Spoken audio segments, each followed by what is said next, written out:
करूं तारीफ मुरलीधर, मुरली की या मुरली के बजैया की।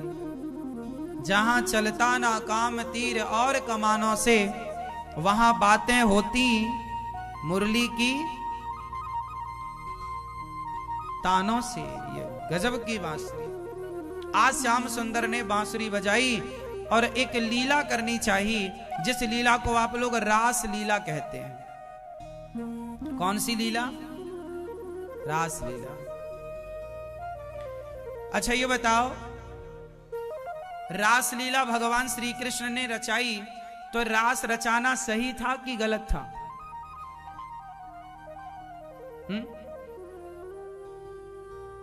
भैया बताएंगे, रास रचाना सही था कि गलत था?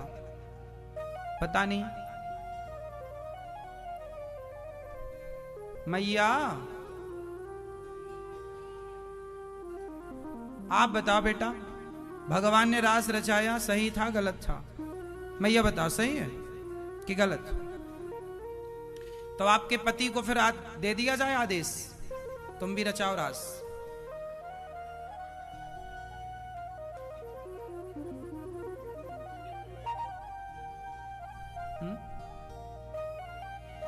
अच्छा, आपके पति रास रचाएं तो चलेगा आप लोगों को? सबसे सवाल है मैया, नहीं चलेगा? वो नहीं जाएंगे? कहां? हम कहीं जाने का थोड़ी बोल रहे हैं, रास रचाने। अच्छा मैं आपसे यही तो पूछना चाहता हूं, ये रास रचाने का मतलब क्या है? ये रास का मतलब क्या है? अब आप कह रहे हैं आप बताओ। हमारे बताने के पहले आपने बता तो दिया कि हम जाने नहीं देंगे, वो जाएंगे ही नहीं। यही तो मतलब था रास का। आप लोग रास का मतलब यही तो समझते हैं कि हम जाने नहीं देंगे या वो जाएंगे नहीं। आप लोग रास का मतलब गलत करते हैं। रास का मतलब आप लोगों ने क्या किया कि किसी औरतों के संग नाचना कूदना, इसे आप लोगों ने रास करार दे दिया। क्यों जी? रास का मतलब सामान्य जो परिपाटी में समझा जाता है, वो रास की क्या परिभाषा है? रास का मतलब लोग क्या मानते हैं? यही ना कि परई औरतों के संग, स्त्रियों के संग नाचना कूदना, इसी को लोग क्या मान लेते हैं कि वो रास रचा रहे हैं। तो बताओ, भगवान ने जो रास रचाया, क्या वो रास गलत था? बोलो बोलो, जोर से, जोर से। सही था। तो जो रास भगवान ने रचाया वो सही था, तो फिर आप अपने पति को रास रचाने के लिए ऐसा क्यों कहते हैं कि नहीं वो तो रचाएंगे ही नहीं, या आप उसको गलत वे पर क्यों ले जाते हैं? तो क्या आपके पति रचाएंगे तो वो गलत है, तो फिर भगवान ने जो रचाया वो सही कैसे हो सकता है? क्यों? आपके पति रास रचाएं तो गलत, और भगवान रास रचाएं तो सही कैसे? क्यों? क्या है रास का मतलब? कितने लोग रास की परिभाषा जानना चाहेंगे आज? कितने लोग रास का सही अर्थ जानना चाहेंगे? जानो, सुनो, आप लोगों ने आज तक रास की जो भी परिभाषा की, जो भी व्याख्या की, वो गलत है। रास की जो सही परिभाषा है, उस सही परिभाषा तक तो कोई संत ही, कोई भगवान का भक्त ही पहुंच सकता है उस परिभाषा तक। सामान्य बुद्धि के लोग रास की व्याख्या तक, परिभाषा तक नहीं पहुंच सकते। आज मैं स्पष्ट कर दूं, आज के बाद आप ऐसा समझ जाएंगे कि आप भुलाए ना भूलेंगे। सुनो, पहले हम ये जानेंगे कि रास में सम्मिलित कौन हुआ। बताओ, रास में कौन कौन आया? किन के संग भगवान ने रास रचाए? गोपियों के संग। उन गोपियों में एक विशेष गोपी थी, क्या नाम था उसका? क्या नाम था? राधा। एक और गोपी थी जो गोपी नहीं थी पर गोपी बनकर आई थी, एक और गोपी थी जो गोपी नहीं थी पर गोपी के रूप में आई थी। क्या नाम था? क्या नाम था? क्या नाम था? भगवान शंकर। भगवान शंकर भी उस रास में आए थे। अब जरा आप लोग पहले शंकर जी का परिचय दो। भगवान श्री कृष्ण ने रास रचाया। ये कृष्ण कौन है? कौन है कृष्ण? कृष्ण की परिभाषा समझने के पहले शंकर जी की परिभाषा समझनी पड़ेगी। जब तक शंकर जी की परिभाषा समझ में नहीं आएगी तब तक कृष्ण की परिभाषा समझ में आ ही नहीं सकती। समझो, उस गोपी में एक गोपी थी जो शंकर जी गोपी बनकर आए। बताओ शंकर जी कौन है? आप बताओ। हाँ, किसके रूप? ईश्वर। शंकर जी तो है ही ईश्वर, भगवान है, उसमें थोड़ी हम प्रश्न चिन्ह लगा रहे हैं। हम तो केवल शंकर जी का परिचय पूछ रहे हैं कि शंकर जी हैं कौन।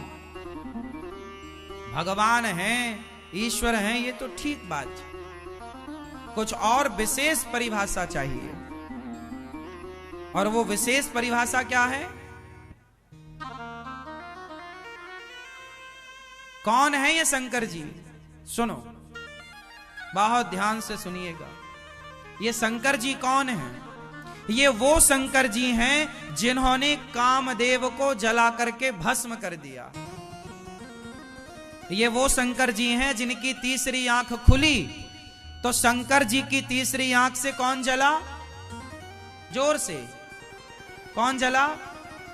शंकर जी की तीसरी आंख खुलते ही कामदेव जलकर समाप्त हो गए। जो शंकर जी कामदेव को जलाकर समाप्त करते हो, इस लाइन को ध्यान से सुनिएगा, बहुत ध्यान दीजिएगा। जो शंकर जी, बोलो जो शंकर जी, साथ में बोलो, जो शंकर जी कामदेव को जलाकर भस्म करते हो, वो शंकर जी कह रहे हैं, हे श्री कृष्ण हमें इस रास में सम्मिलित कीजिए। अर्थ समझ में आया? जिन शंकर जी ने कामदेव को जला दिया हो, जिन शंकर जी ने, वो गोपी बनकर आ रहे हैं और हाथ जोड़कर श्री कृष्ण से कह रहे हैं, हे श्री कृष्ण हमें रास में सम्मिलित करो। तो क्या ये रास लीला कोई विषय वासना की लीला थी क्या? क्या ये रास लीला कोई काम वासना की लीला थी क्या? यदि थी तो शंकर जी तो वो थे ना जिन्होंने काम को जला दिया। तो शंकर जी फिर यहां क्या कर रहे हैं? यदि ये कोई विषय वासना की लीला थी, रास लीला, तो शंकर जी यहां क्या कर रहे हैं? इसका मतलब ये लीला कोई सामान्य स्त्री पुरुष की लीला नहीं है, कोई विषय वासना की भोग विलास की लीला नहीं है। ये लीला क्या है? रास का मतलब क्या होता है? रास। वो शंकर जी श्री कृष्ण से कह रहे हैं, हे नाथ हमें इस रास में सम्मिलित करो। वो कृष्ण है। और ये गोपियां कौन है? ये गोपियां कौन है? इन गोपियों का मैं परिचय दूं। जब भगवान राम 14 साल का वनवास के लिए गए तो राम जी 14 वर्षों में बहुत सारे संतों के, ऋषियों के आश्रमों में, कुटियाओं पर गए। पर बहुत कुटियाओं पर तो गए, पर बहुत संतों के यहां गए नहीं, क्योंकि समय कम था। जाने के लिए संत बहुत थे, किस किस के पास जाए? अच्छा, किसी के यहां गए तो गए और 5 मिनट में वापस आए तो ना उसका जी भरा देखकर, ना खिला करके, ना कुछ पिला पाए, ना कुछ खिला पाए। मन में थोड़ी सी रह गई कि ना तो हम पानी ही पिला पाए, ना तो हम भोग ही लगा पाए, ना तो हम जी भर के देख ही पाए। तो वो जितने संत थे सबने राम से कहा, प्रभु आपको अभी तसल्ली नहीं हुई, देखकर हमें आंखों को तृप्ति नहीं मिली, आपको देखकर जरा देर ठहरो राम, तमन्ना यही है, अभी हमने जी भर के देखा नहीं, अभी हमने तुम्हें जी भर के देखा नहीं। तब राम जी ने उन संतों से, वो संत जो तपस्या कर करके हड्डी सूख गई, बिल्कुल हड्डी हड्डी बची, बिल्कुल शरीर जर्जर, वो साधु संत, एक पांव से खड़ा, कोई पानी में खड़ा, कोई उल्टा खड़ा, कोई राम नाम का जप कर रहा है, वो राम को पाने के लिए बेचारे सूखे से संत, तपस्वी संत, वो कह रहे हैं प्रभु अभी हमने जी भर के नहीं देखा। तब भगवान ने कहा मैं वचन देता हूं आप सभी संतों को, इस जन्म में तो इतना ही दर्शन था, पर अगले जन्म में आप सब गोपी बनकर आना, मैं आपके संग रास रचाकर आपके इस जन्म की अभिलाषा पूरी करूंगा। तो ये जो गोपियां हैं ये कोई सामान्य औरतें, स्त्रियां नहीं हैं, कोई भोगी विलासी स्त्रियां नहीं हैं, ये ऋषि हैं। और ये रास का मतलब है मिलन, किसका? जीवात्मा और परमात्मा का, भक्त और भगवान के मिलन को रास कहते हैं।